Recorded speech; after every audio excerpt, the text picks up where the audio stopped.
Caged with the Alien Warrior by Ro Singh. Chapter 1. Anya. I'd never been quiet. Mom said I came out of the womb loud, red and splotchy and loud. An angry little scrunched face with a tuft of spiky black hair. Perhaps that's what made 317 days alone so unbearable. I closed my eyes and readied myself. Who knew what they'd try today? Scars littered my body from their exploratory surgeries, their invasive exams. The whirring of the blade started. I winced and closed my eyes, even though I knew what was coming, the pain I'd known for 317 days. The whirring stopped. My eyes flew open. A bloody hand slapped against the glass in front of my face. A bloody human hand, not the clawed scaly ones I'd grown so accustomed to. What? With a whoosh, my plastic coffin opened. Bright lights flooded my senses. I cringed away from the light. What was going on? Slowly, I sat up. The lab was all harsh lines, white and steel. I'd never seen it before. The plastic coffin always appeared in my cell. I climbed in and couldn't see anything. I could feel, though. I could always feel. The lizardmen didn't operate on me themselves, and I never saw them looming over me. They used robots, disembodied metal arms wielding sharp scalpels and lasers, and who knows what. All I knew was that they hurt. They hurt until I would pass out from the pain. It was cleaner than clean in here. It reminded me of the coroner's office, so much so that the burning in my chest when I had to identify my parents came roaring back. I squeezed my eyes shut. I didn't like remembering them like that, their bodies mangled from the crash. I wanted to remember salty summers at the beach and cozy winters on the couch. A loud groan drew me out of my thoughts. The human, the girl, faced away from me, hands clutching a metal table. Her skin was sickly pale, in contrast to her inky dark hair. Who is she? Would she free me? Her knees buckled, arms gripping the table, the only thing keeping her up. What was wrong with her? She turned and rested her back against the table. I got my answer. Her swollen, pregnant stomach heaved as she took deep breaths. Help me, please help me. She groaned again as another contraction hit her. I stared at her, eyes wide. What's going on? My voice was hoarse from disuse. What do you think is going on? This baby's coming out. Whether I'm ready or not. She gritted out through clenched teeth. I climbed out of the tube, stumbled over to her, and helped her onto the table. What do I do? My gaze darted to the door. Where are they?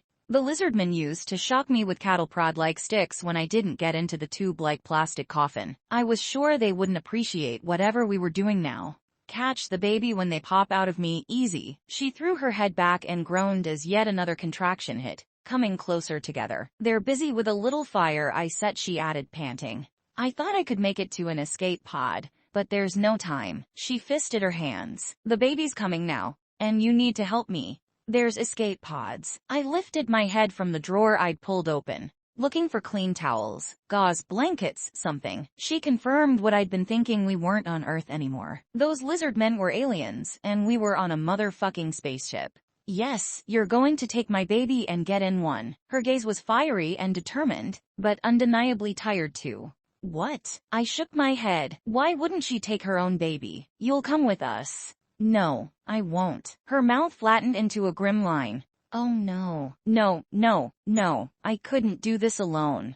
God, I know CPR. I know what to do if someone's drowning. I know the Heimlich maneuver. I know how to do a tourniquet. Well, I do in theory. But I have no idea how giving birth works. My voice bordered on hysterical by the end of my rant. I raked my hands through my hair. Doesn't this, like labor, take hours? I've been having contractions for a while back in my cell. So I set the fire. She hitched up her legs. Now, it's time to push. I rushed over and stood between her legs. I could confidently say this wasn't a sight I ever wanted to see. Jesus, I see its head. The top of its head. Oh my God. I sucked in air. Don't pass out from the blood, don't pass out from the blood, don't pass out FR. With the following 10-second push, its head came out, the face all wrinkly and squishy. The little thing came out, turned to the right, and with the next push, a shoulder came out, then the other. I held the head and tried to, I don't know, cup the neck and make sure it didn't snap somehow. That's what you do, right? Support the baby's neck.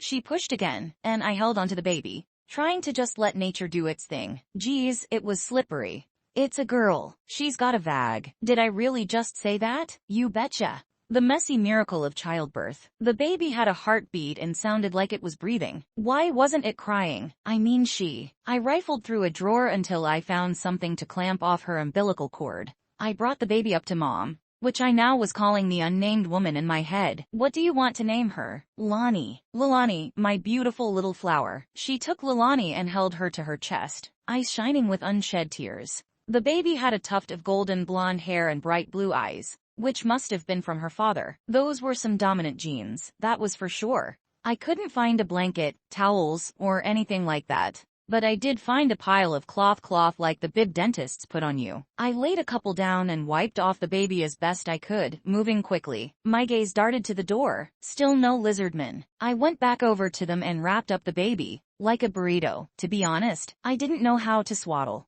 Now, how were we gonna get to the escape pods? Mom let out a pain groan.